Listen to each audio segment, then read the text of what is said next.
りもあらっとみんな何が好き？もちろん大好きアイスクリーム止められない Yeah yeah yeah こが濃いこの愛でメロディー溶けちゃうよねえねえねえ気づいてまいたりどれだけ大好きアイスクリーム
今宵味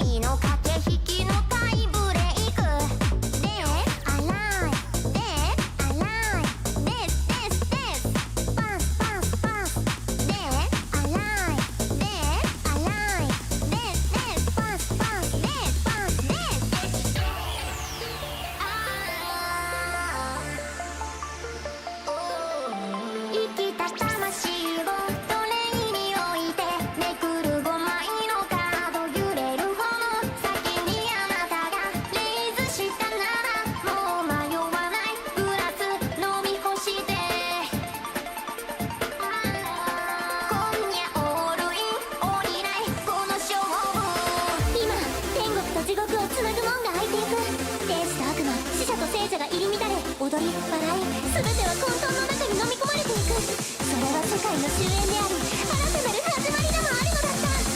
でアライでアライですですですパスパスパスでアライでアライですですパスパスでパス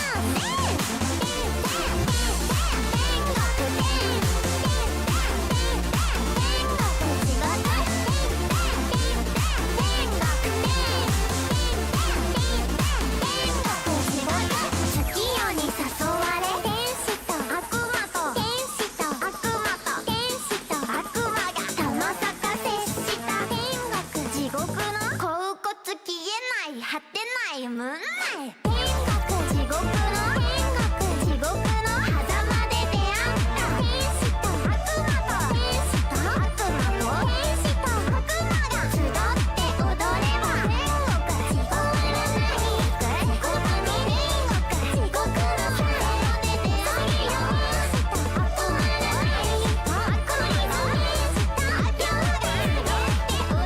使と悪魔の天使と悪魔の天使と悪魔が集って踊るがダンスダンスダンスダンス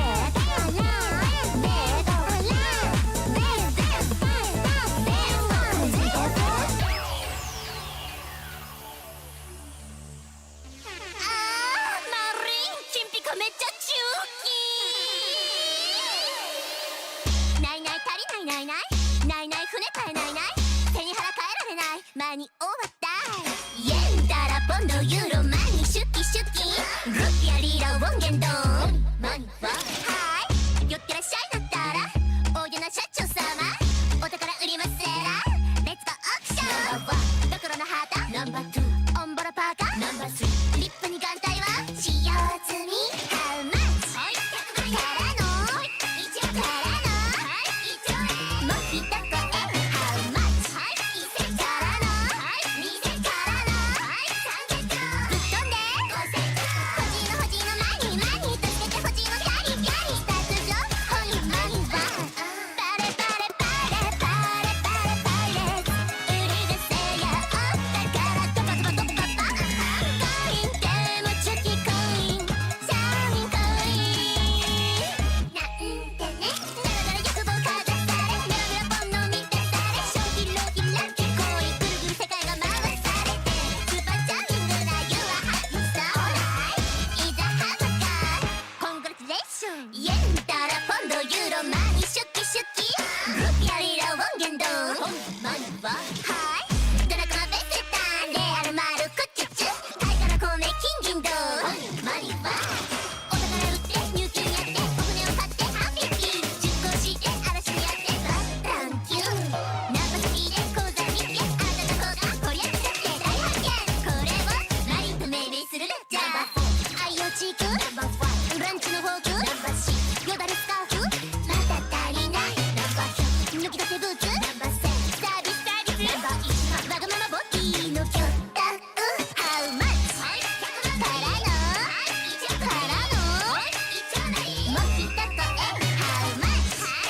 からの2000からの300ぶっ飛んでバレバレバレバレバレバレ売り出せやお宝ドバドバドババコインでもチュキコインシャイニンコインなんてねだらだら欲望かざされぐるぐる身ぐるみ剥がされどうもこうもなんもかんももろ堪能されされてスーパーチャーミングな You are happy so right いざハマかコングラチュレーションイエンダラポンドユーロマニシュキシュキルピアリラウォンゲンドンマニははいドラゴマベセタンレアルマルクチュチュ貝殻米金銀銅マニはマリンの着るものなくなりの寒いっちゅうのもうオークションなんて氷のゴリの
Certainly glad you could join us today.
Welcome back, guys. We've got a number of updates to go over today regarding the latest news in the online censorship campaigns that a number of governments and organizations are trying to enforce on all of us, starting with our platform right here, our good old YouTube. Disclose saying just in. YouTube will begin using AI to monitor user behavior and psychology to determine whether viewers in the US are over or under the age of 18. Specifically including a screenshot that says, here's how it works. We will use AI to interpret a variety of signals that help us to determine whether a user is over or under 18. These signals include the types of videos a user is searching for, the category of videos they have watched, or the longevity of the account.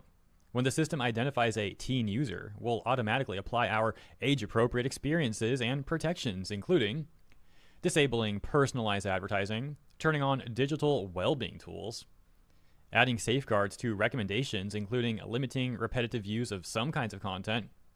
If the system incorrectly estimates a user to be under 18, they will have the option to verify that they are over 18, such as using a credit card or a government ID. We will only allow users who have been inferred or verified as over 18 to view age-restricted content that may be inappropriate for younger users. Wow, so there is a number of takeaways from that. So first of all, using AI to monitor behavior is pretty dang creepy.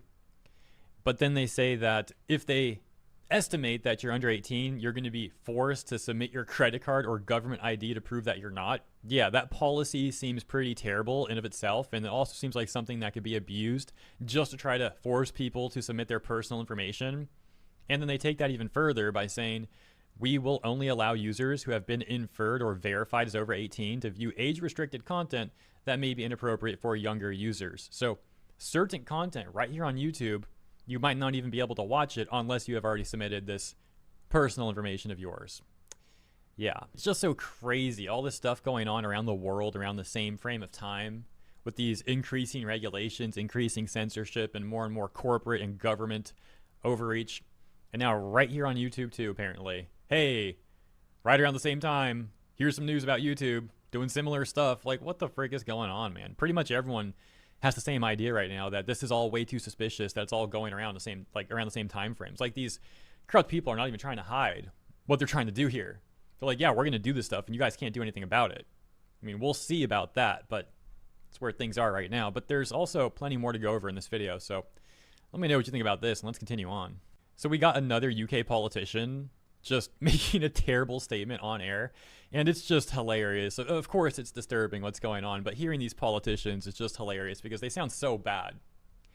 And so here's this guy trying to guilt trip people about using VPNs. Now, quick context, the UK is already nervous about people using VPNs to get around their regulations, and they're begging parents to take VPNs away from children, and of course ultimately no surprise if they try taking VPNs away from everyone, but that's currently, that's their current rhetoric. Oh, we're trying to protect the kids. We need adults to be sure that their kids are not using VPNs.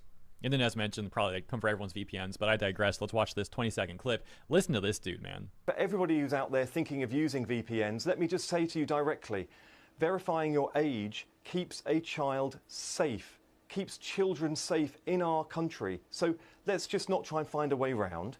Just prove your age, make the internet safer for children, make it a better experience for everyone.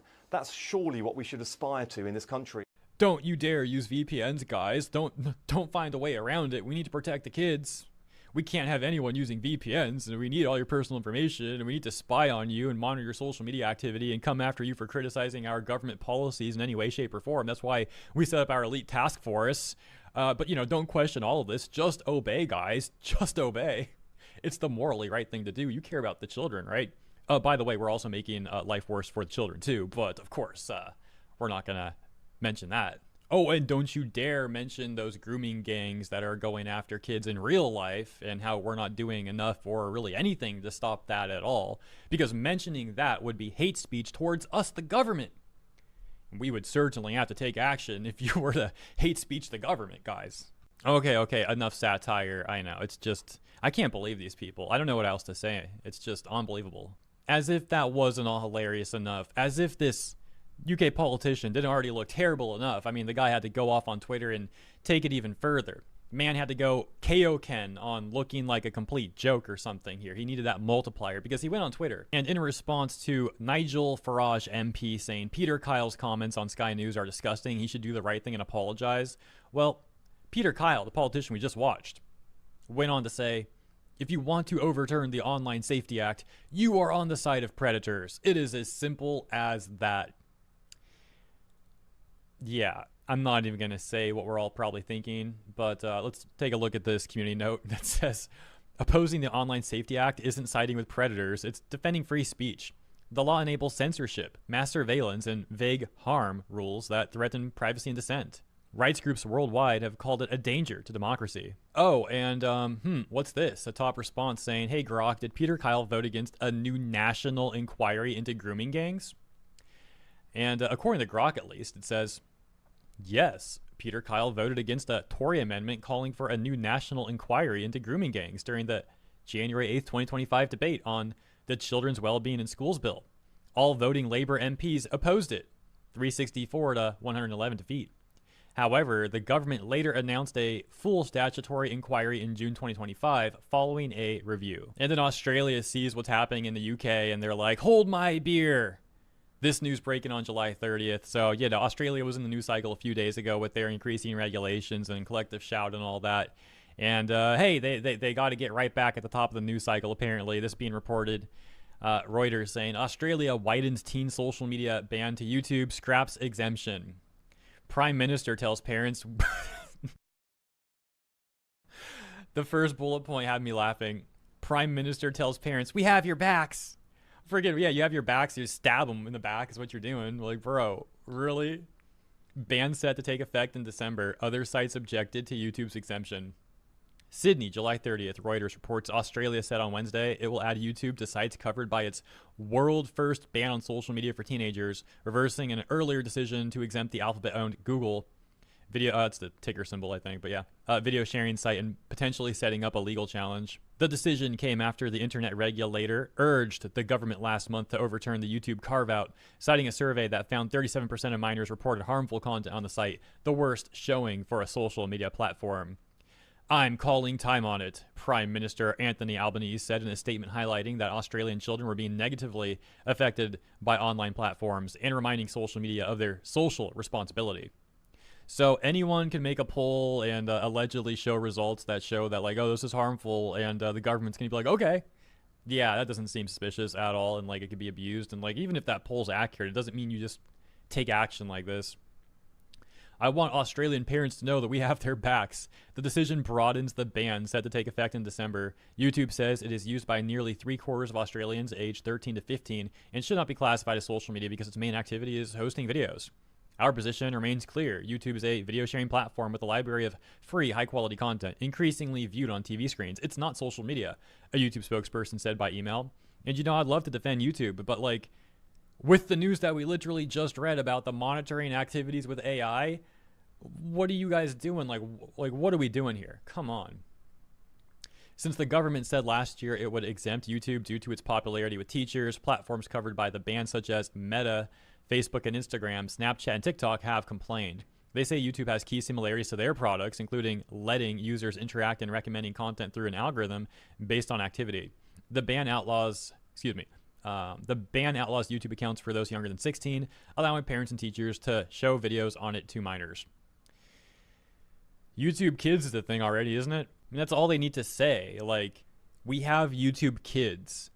It is up to the parents to ensure that their children are using YouTube Kids or, you know, anything like that. Put it in their own words. But it doesn't mean you start conforming to these regulations and enacting AI spying. Like, unbelievable. I say that a lot, unbelievable. It just really is. Lost for words with some of this stuff. We got this quote from Angela Falkenberg, president of the Australian Primary Principals Association, which supports the ban.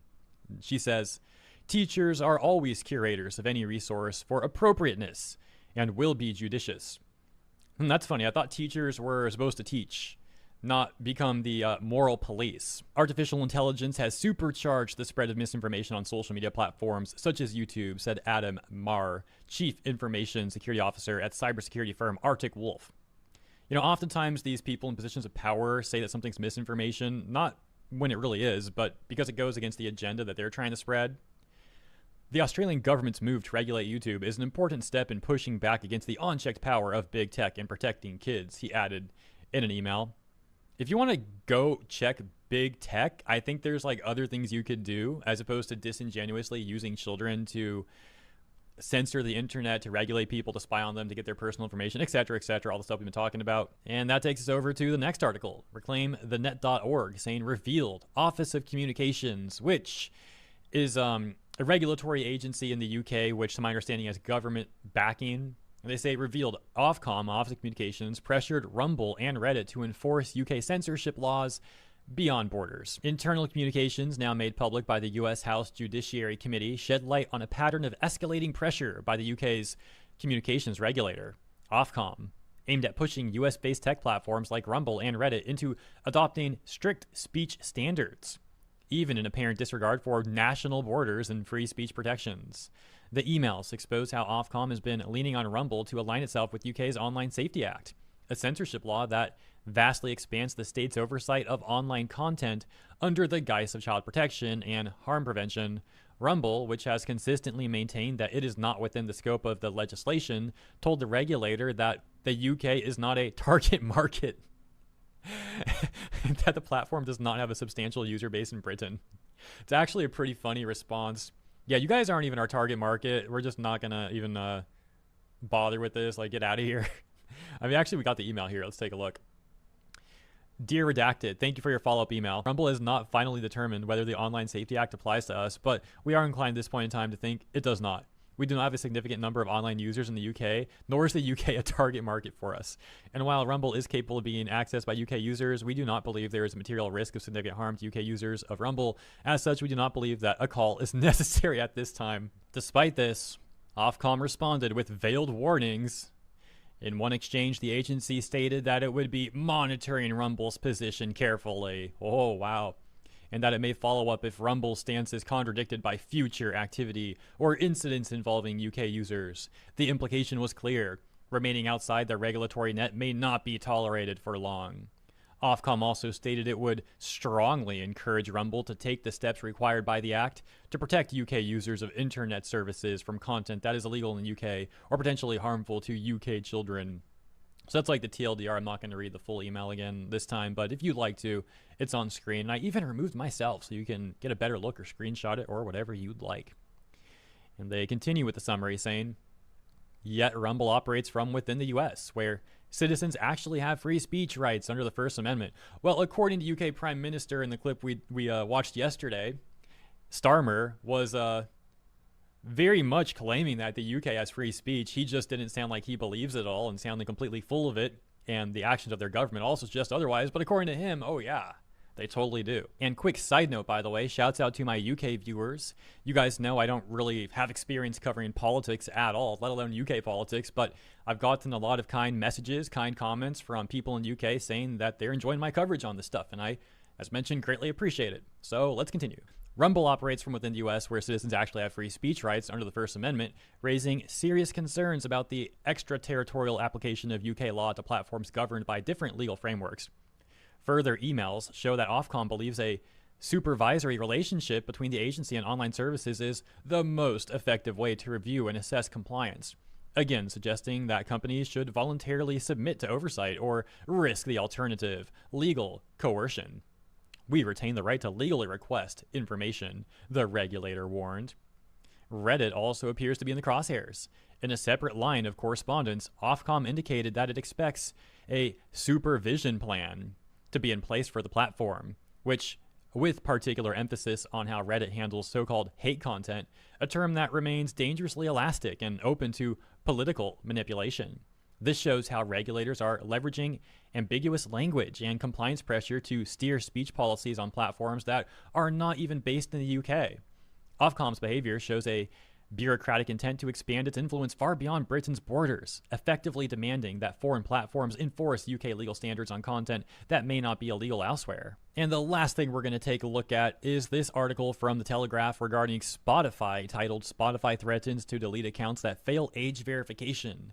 We're just going to read like the first few paragraphs here because it summarizes enough of what's going on. But they say, Spotify has threatened to delete people's accounts if they fail new age verification checks. The music streaming app, which has nearly 700 million users, said it would remove accounts that fail age estimation checks within 90 days, as it seeks to block younger teenagers and children from accessing explicit music and videos.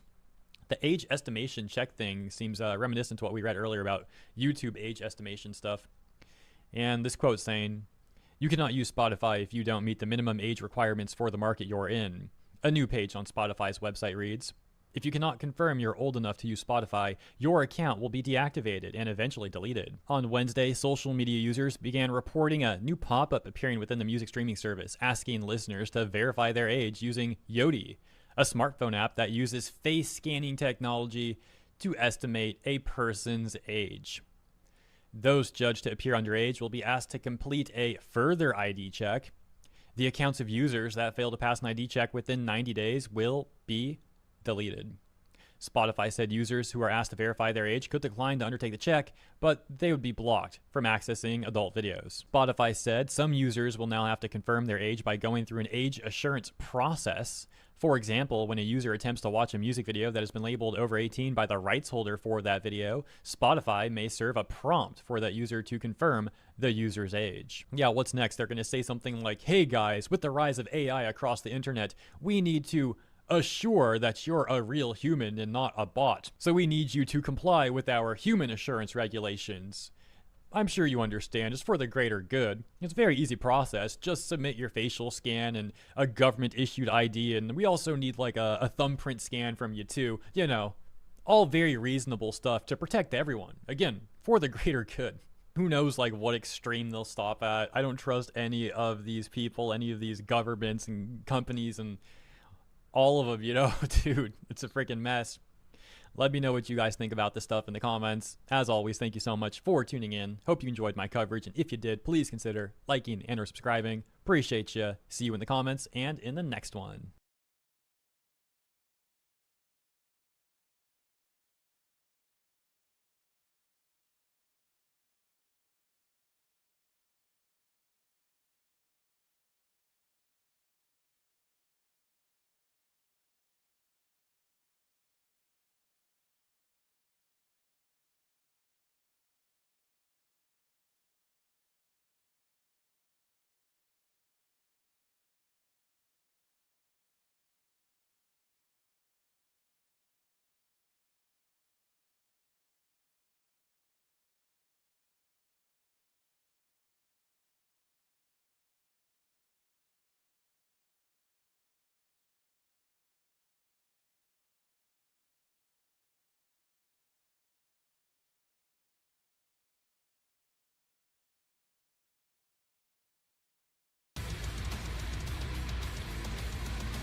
happy accidents.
are right there.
Coca-Cola is changing forever. The current administration just announced that there were talks with Coke to change their sweetener from high fructose corn syrup to cane sugar. But what does this move actually mean? Well, believe me when I tell you, not much and a whole lot all at the same time.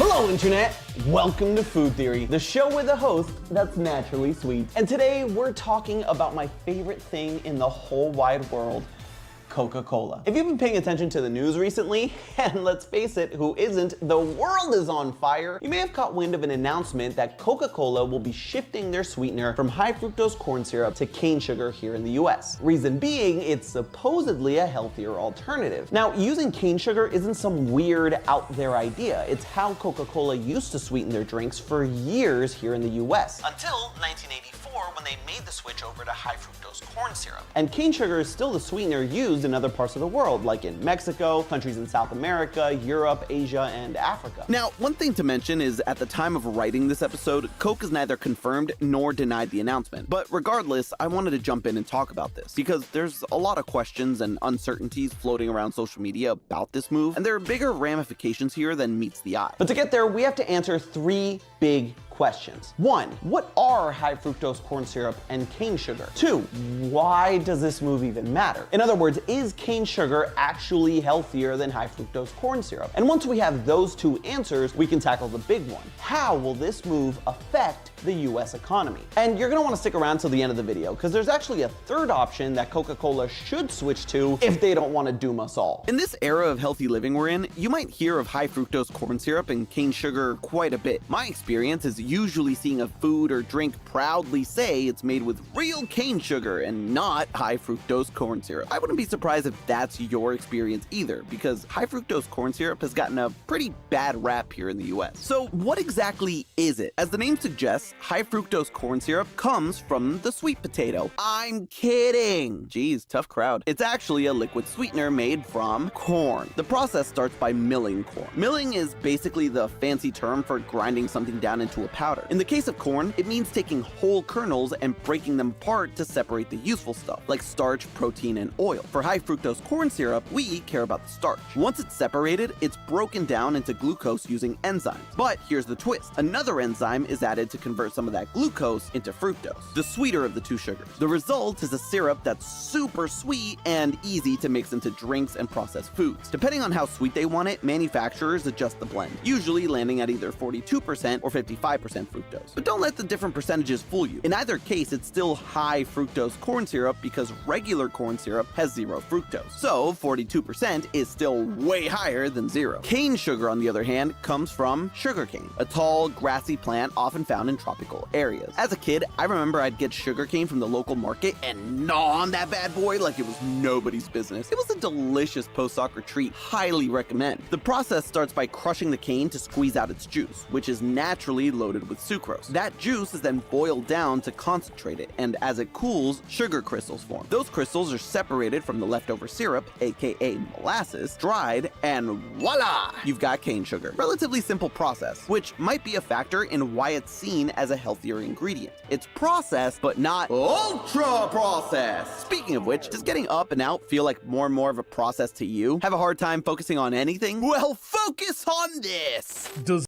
energy drinks have vitamins, minerals, and Energy you need to marathon Sup Santi and use the code SUP. You gotten everything you need to get through the day? Let's get through some of these questions, shall we? Because now we know what they are and how we get each of these sweeteners, but the difference isn't just how we get them, but what makes them sweet to begin with. I mentioned them earlier, but there are three types of naturally occurring sugars: glucose, fructose, and sucrose. Glucose is the most basic sugar your body runs on, and it's your body's go-to energy source. You can find it in things like honey, fruits, and vegetables. Fructose is the sweetest naturally occurring sugar. You can also find it in honey and fruits, and it does provide energy for your body, but in a more roundabout way. Where pretty much every cell in your body can use glucose directly, fructose needs to make a stop in your liver first. These two sugars are what are called monosaccharides, the basic building blocks of carbohydrates. The third type of sugar, sucrose, is what we call table sugar. Sucrose is what's known as a disaccharide. It's glucose and fructose joined together into a completely different molecule that that your body has to break down in a completely different way. So what does this mean when it comes to cane sugar and high fructose corn syrup? Cane sugar is sucrose when you eat it. Your body has to break down that bigger molecule, the disaccharide, into the more basic components. This digestion starts in the mouth, but mainly happens in the small intestine with the enzyme called sucrase. It lines your small intestine and breaks down the sucrose into glucose and fructose for your body to absorb. High fructose corn syrup, despite the name, has both glucose and fructose, like cane sugar does, except they're not chemically bonded together in high fructose corn syrup. It's more of a situationship than a relationship, and in this case, they're considered free. The health concerns come from some studies that suggest that the free fructose might be absorbed faster, hitting your liver quicker and making it work harder. See, when fructose hits the liver, it gets metabolized into glucose for your cells to use immediately, or into glycogen for short-term energy reserves. But when there's too much, your liver converts the excess into fat. The fat gets stored in the liver or sent to your bloodstream, where in both cases, it can build up and lead to some serious problems. And when it comes to these sorts of things, when it rains, it pours. Because your body has a natural way to stop you from consuming too much sugar, and that's insulin. Insulin is a hormone your body makes to help manage your glucose levels in your blood. It's also part of a system in your body that helps your brain know when you're full. Fructose, though, completely bypasses insulin. So when you eat or drink something high in fructose, your body doesn't get that insulin signal and you don't feel as full. So it's easy to take in way more than your body needs, leading to that fat development and other health concerns. Now, with that information, you might be thinking, well, yeah, high fructose corn syrup is definitely less healthy then. But not really. Remember, sucrose is still half glucose, half fructose. Nutritionally speaking, they're identical, especially as far as your body's concerned. Part of the conversation here stems from a misconception, because in nature, sucrose usually is found in things that happen to fill you up more. One, because you're actually eating something, not drinking it, and two, because in things like fruits, it's usually accompanied by water, fiber, and other nutrients that fill you up more and stop you from over-consuming. But all of that flies out the window when it comes to Coke. When you're drinking the sugar, your body doesn't get more full from cane sugar or high fructose corn syrup, and the sugar content is the exact same. Take a look at Mexican Coke. 150 calories, 39 grams of sugar. American Coke has 140 calories, same 39 grams of sugar. Those last 10 calories seem to be in the sodium levels, which comes down to carbonation. In either case, you're drinking a ton of sugar, a ton of fructose, and your liver will dislike you all the same. The only real difference actually comes down to a subjective one, taste. Now, me personally, I am a much bigger fan of Mexican Coke with cane sugar than American Coke with high fructose corn syrup. And I'm willing to blindly stand behind that statement with a blind taste test. Editors, transition. So this is how this little blind taste test is gonna go down. To see if I can actually pick out the different taste of the cane sugar to the high fructose corn syrup, we're gonna be testing 5 different cola products. We have Mexican Coke, Diet Coke, regular Coke, Coke Zero, and as a little curveball, Pepsi. My goal is to not pick the Pepsi and to see if I can pick out the cane sugar Coca-Cola from the other high fructose corn syrup by taste alone. So let's get started. All right, so I have been blindfolded with this very nice weighted eye blanket. I also have no idea what's going on here. The lovely Claudia has been helping me get this all together so that this is obviously a blind taste test. Claudia, they're right in front of me? They're right in front of you. So you're gonna start on your left.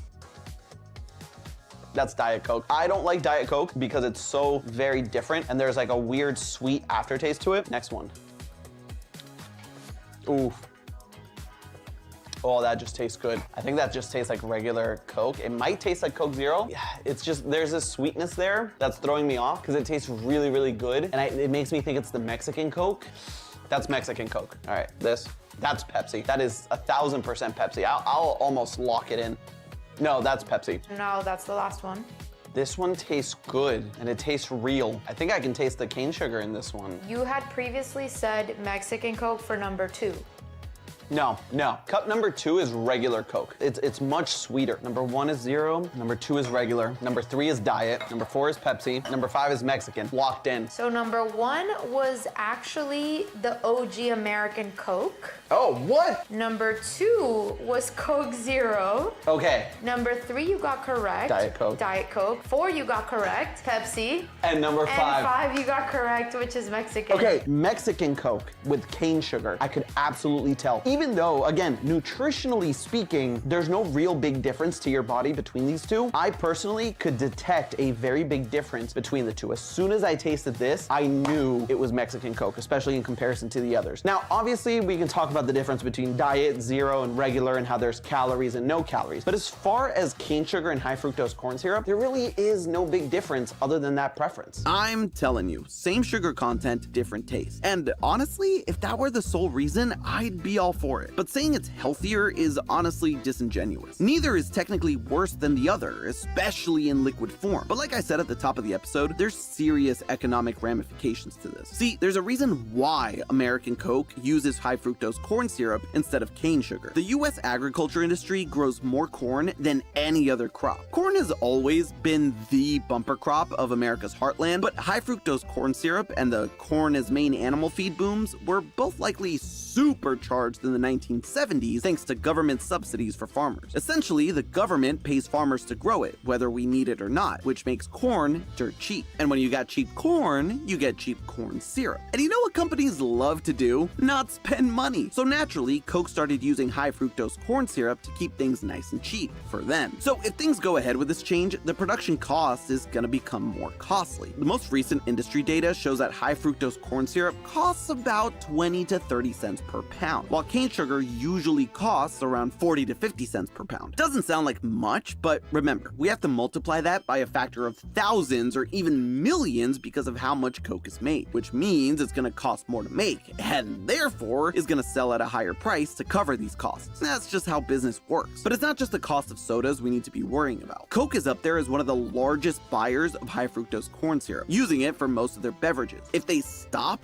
using it though, the demand will plummet, and by extension, US corn will too. This creates a chain reaction. It'll impact farmers' incomes, particularly in states where corn production is big like Iowa. But also, all the other jobs related to converting corn into high fructose corn syrup could be affected by this drop in demand. People in the food manufacturing industry could lose their jobs. This decision could cost the jobs of thousands of people and communities within the Corn Belt, all for a health benefit that doesn't really exist. That said, places like Florida, Louisiana, or Texas, where the climate makes it possible to grow sugarcane, could see a huge economic benefit because they would become the sole supplier for these industries. They are seeing dollar bills, y'all. Unfortunately, this still has its setbacks, as if this dog pile isn't bad enough, because even at the moment, the cane sugar production within the US only covers a fraction of the US sweetener needs and still relies on importing it from elsewhere. There's no way those 3 states would be able to ramp up production nearly enough to cover it all. In 2019/2020, there was an all-time high amount imported at 3.38 million metric tons of sugar. That is a sugar ton. So with Coca-Cola wanting to use cane sugar, we're gonna have to import even more. Here's the thing though, there is a secret third option, another sweetener that could be a better alternative: sugar beets. The US is already one of the top 5 producers of sugar beets in the world. Sugar beets can be made and refined into beet sugar and is 99.9% sucrose, chemically identical to cane sugar. The reason this is a better alternative is that sugar beets grow best in a temperate climate, one that doesn't get too hot or too cold, just like the Corn Belt in the US. So sugar beets could replace where the corn is currently growing. This is actually what a lot of other countries do with their sugar supplies, like the UK or countries in Europe like the Netherlands. And guess what? In those countries, Coca-Cola uses beet sugar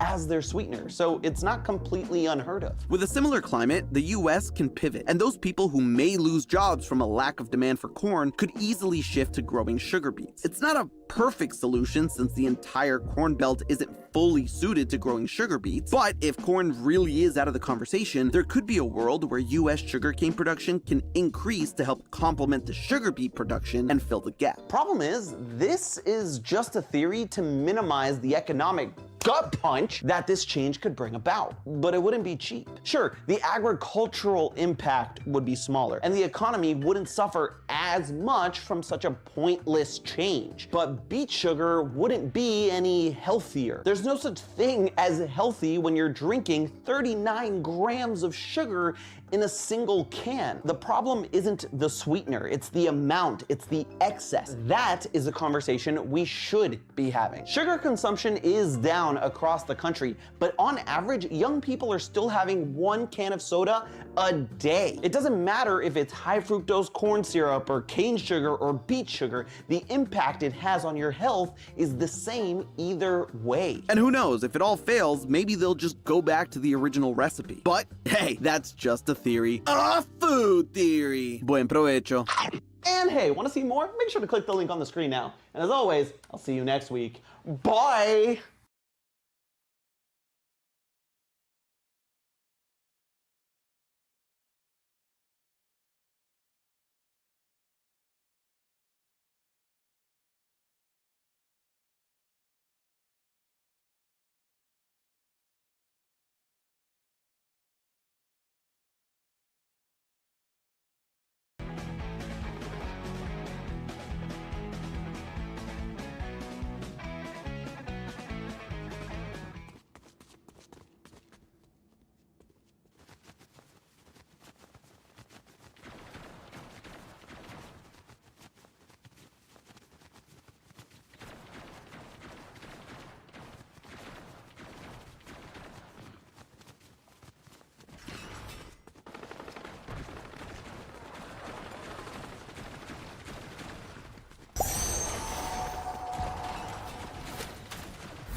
This asshole has to be kidding me!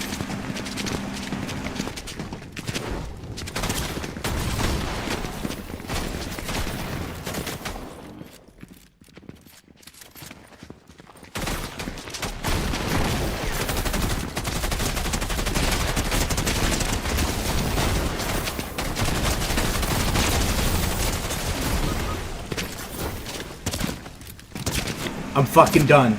I'm fucking done.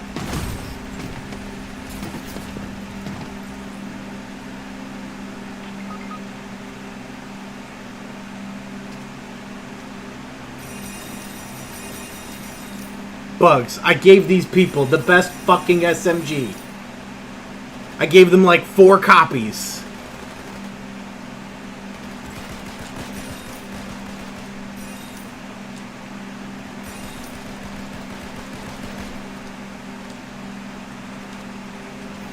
And now I lost my 3-gem streak.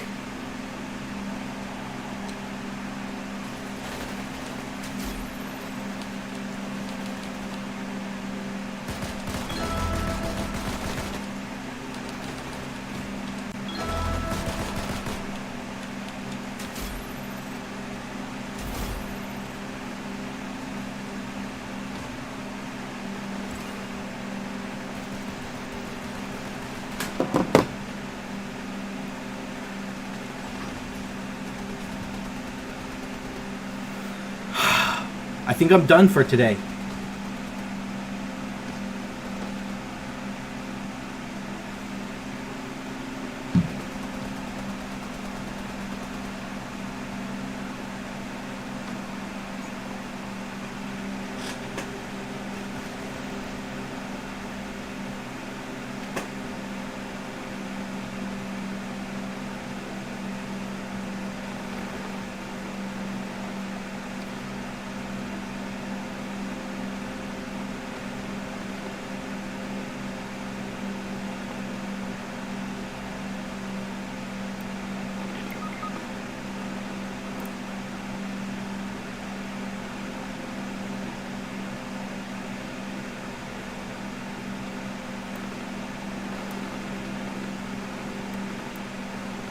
Welcome to Smart Your Philippines. I'm Irish, but I'm not from Ireland.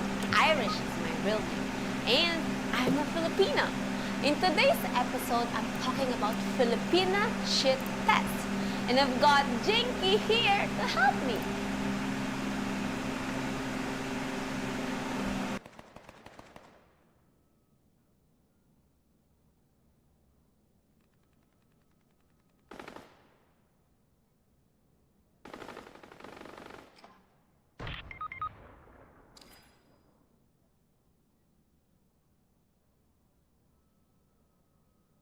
In this video, we're doing a deep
Konami has announced QCRs are now being reprinted as Starlights. Yeah, we're here on Ruxin Live, so there is no whoosh time to duel. So if you're a little confused, this is the second channel. Hit that subscribe button if you want news updates. And mostly me complaining about new stuff.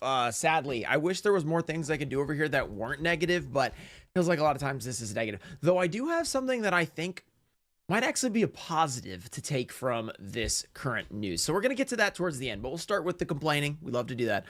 So if you guys have not heard, let's hop into it right now. Yu-Gi-Oh! TCG. Let's just read this tweet. Here are today's Starlight reveals from the upcoming 2025 Mega Packs. So the 2025 Mega Packs are in the 2025 Mega Tins, where they have guaranteed Starlight rares. Starting September 5th, pick them up in the Mega Tin or the Mega Pack bundle, which, by the way, you don't even have to buy a tin anymore. They made it where you can just buy a bundle of packs, which I actually love because I always just have a bunch of tins and they just go to waste. It's a complete waste of materials and stuff. So I'm totally cool with that. It's a little weird that you can buy without a tin, but I kind of like it. Either way, you'll get 3 Starlight rares in 3 packs and 1 tin. So 3 Starlights guaranteed, 3 Prismatic Secret, 9 Ultra, and 24 Common. Now, the big thing to take from this is this card right here. Shining Sarcophagus was a QCR in a previous set. So previously it was a QCR, and then Konami's like, you know what? I know we said we wouldn't reprint QCRs. We're not. It's a Starlight rare, guys. Isn't there a SpongeBob meme for this? Like they look exactly the same? Yeah. They do look exactly the same. And this is just so disappointing. It's funny because today I posted my Justice Hunters opening, and while I was doing that opening, I was ranting about the current state of like high-end current Yu-Gi-Oh, how you can't trust it, how yeah, I know a lot of you guys watching this, there's going to be people that complain, actually I really like that they're reprinting it in Starlight Rare. Okay, look, all right, calm down over there. This is not good. This is not good because I was talking with Rhyme because whenever something like this pops up, me and Rhyme start sending voice messages, okay? He sent me a message. He's like, bro, because at first my initial reaction was like, okay, like you guys expected them to not reprint them? He's like, bro, like, back in the day, I like had faith that they weren't going to reprint QCRs because originally, if we go back in the timeline, Starlight Rares existed in 2019 up to like 2022. I think they started QCRs. So they were the highest rarity of current Yu-Gi-Oh! For several years, and they were really expensive and really hard to get and really cool and really collectible. And then the QCRs came out and we're like, wait, these kind of look a lot like Starlight Rares, right? Why do they look so similar?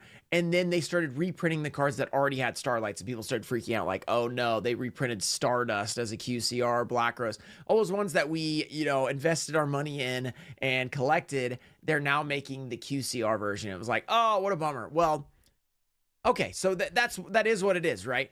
Well, what did Konami say to that? When we complained, we were like, I don't really like this. I don't like, there's so many other cards that could be QCR. Why do you have to do the Starlights that are already printed? They were like, okay, guys, we got you. We will never reprint QCRs. And we're like, whoa, that's crazy. Never reprinting QCRs? That's super cool for collection. Like, you ever get yourself a QCR of your favorite card or like a high-end card or a Dark Magician Girl Blue Eyes, whatever. They're not reprinting it. And that didn't count alt arts, which we found out later, but which is its own thing. Like, I don't know if I even hate that they do alt arts and QCRs. I think that's kind of cool. But we're like, okay, we feel confident about these QCRs, right? Well, then they did the Starlight Rare print. So Rhyme was like, that feels scummy to me. They told us, hey, your QCRs are good. Like, you're not reprinting those. And then as soon as they quit QCRs, they're like, haha, Starlight Rare print of everything. Because I know this isn't going to be the only one. It's not just going to be Shining Sarcophagus. There's going to be a lot of Starlight Rares that were previously QCRs getting a reprint. And you might think, who cares? What's the big deal? What QCR Starlights? We love shiny cardboard. I love shiny cardboard, right? It's awesome. It's good. And this is like the mind F for me, right? I love that they print high rarity stuff. I love that they have shiny stuff for new people. Like if you're just opening this set and you're just getting into it, it's cool to be able to pull something shiny.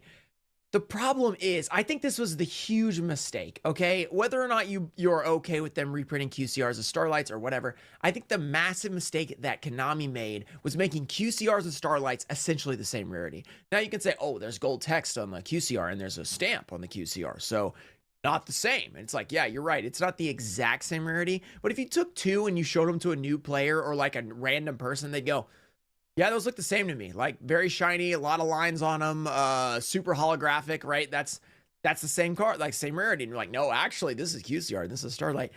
I think that's where they really screwed up because imagine if Starlight Rare existed before and then QCRs came out and they looked more like, not like an ulti, but like, you know how an ulti looks much different than a Starlight Rare. If they had it that different, I don't think people would have freaked out because it'd be like, okay, they made a new Black Rose rarity, but it's not even close to the Starlight. Because like nobody was mad at a Starlight Rare when there's Ghost Black Rose, right? Because those are not even close to the same thing. They're much different rarities. They're very cool. It's a more modernized rarity. But then they made QCR and it felt a little lazy. It was like, oh, this is due tomorrow kind of energy. You know, let's just throw a stamp on there and make it gold text instead of rainbow. That should work, right? And that's kind of how it felt. I think that's what triggered this whole thing where it's like, you're reprinting our card in a different rarity, but it looks exactly like this high rarity card I have. And it really impacts the card's value and collectability because of the fact that it's basically a straight up reprint of the card, which we've never had a reprint of Black Rose Ghost Rare, right? I mean, I know they've done like Honest and has like that reprint, but that's an unlimited, right? So, and they don't really do unlimited anymore. So it's kind of weird. They did like a first ed reprint, which is really strange. So very, very weird. And another thing I want to say about the Starlight Rares being in tins, it's just kind of little off topic, but well, it's on topic, but a little bit different what I was talking about. I just think Starlight Rares and the Mega Tins just shouldn't exist. So like we're moving on from the QCR reprint thing. Well, we'll probably still talk about it, but I just don't think it should happen. 3 Starlight Rares in a tin, you pay $20 or whatever, you get 3 Starlight Rares. It completely waters down a top rarity, a high rarity. It makes it, it's supposed to be an exclusive rarity. It's supposed to be hard to get. And it is hard to get in a lot of other sets. Like in the current core sets, you have to get 3 in a case.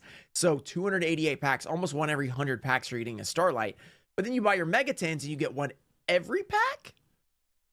Kind of weird. And it's not like they haven't done this before. They did it with Gold Series Haunted Mine with Ghost Rares, but there were only 6 of them. There weren't 100 or whatever. And they weren't doing it every single year. So every single thing had a Ghost Rare or a Starlight. With Haunted Mine, it was like a special case where, sure, if you open Haunted Mine, you might get 1 of 6 Ghost Rares. But they didn't just keep doing it. They didn't drive the Ghost Rares into the ground. They were like, you take a Ghost Rare, you take a Ghost Rare. And even not doing that, Ghost Rares were kind of falling off toward the end because the cards they were picking were not as popular and they weren't hitting as hard as when they picked Black Rose and Starlight and stuff like that.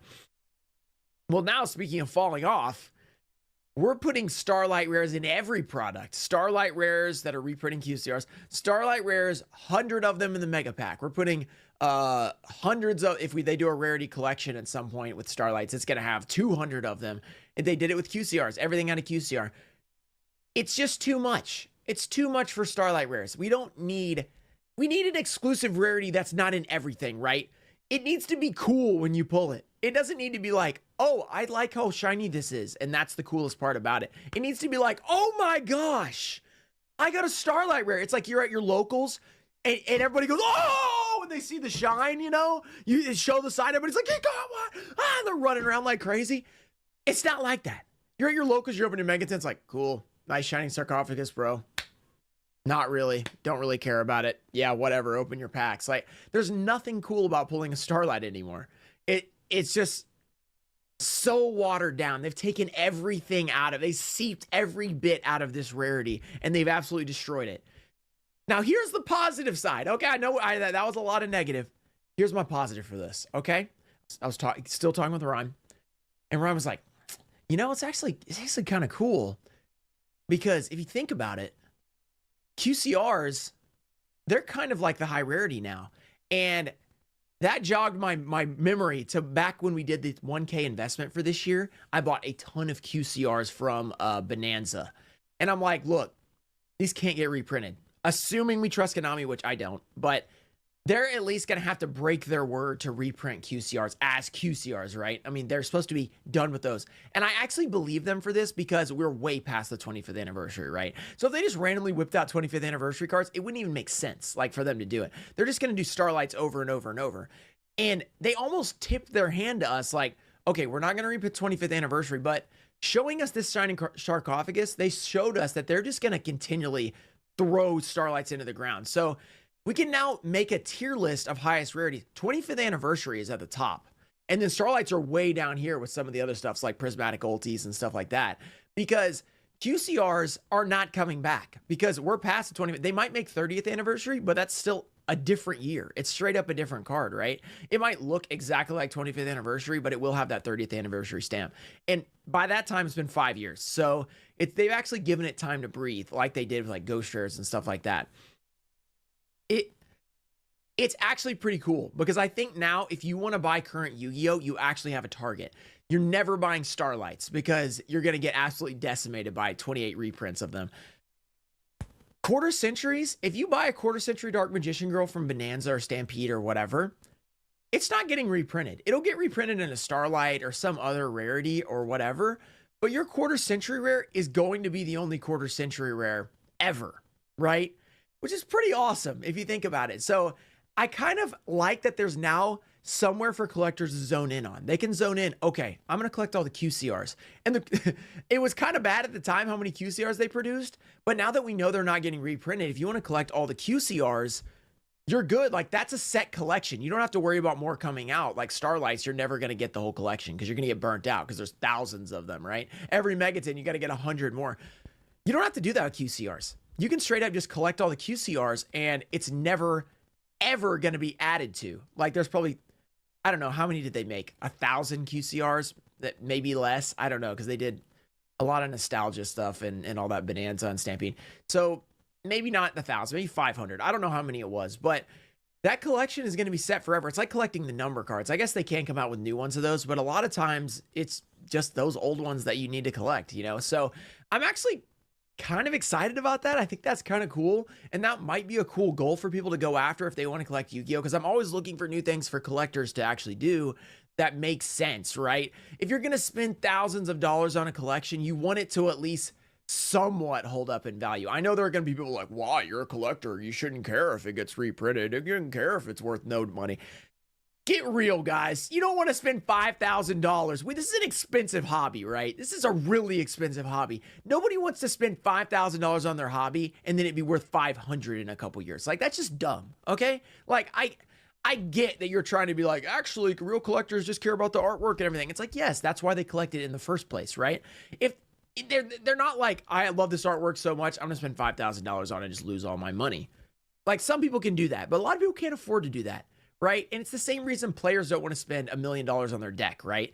You don't want to have to spend $1 billion because it's going to get reprint or it's going to get out of the meta and you're going to have to get a new deck. That part sucks.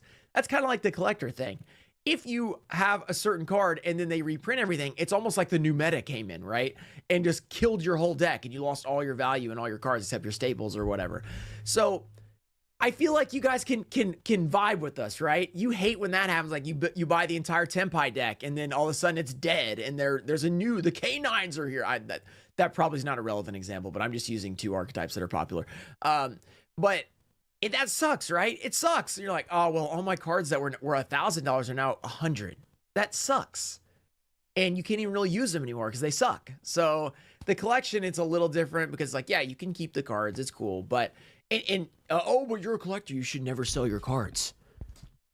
Another thing. Come on, guys.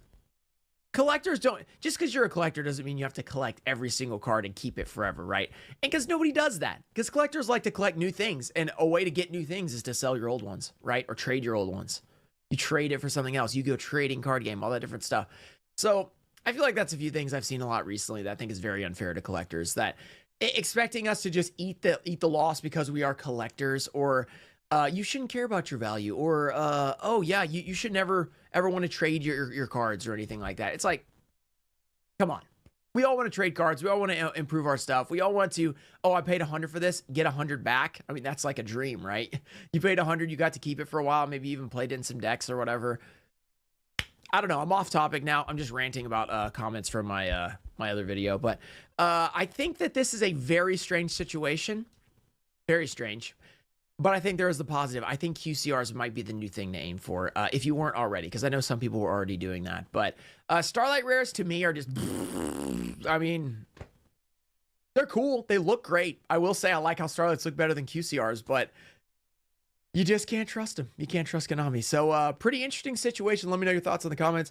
I'm sure some of you guys will be mad, but I think a lot of you guys will agree with me. So Ruxin Live, hit that subscribe button. We are making our way to 8K subscribers. Very exciting. If you want more updates on collector side of things, on news, on whatever, hit that subscribe button. I will see you guys in the next one. It's been a very interesting day. I got to go record with Rhyme. Got some big videos coming out, so keep an eye on his channel and mine. Peace.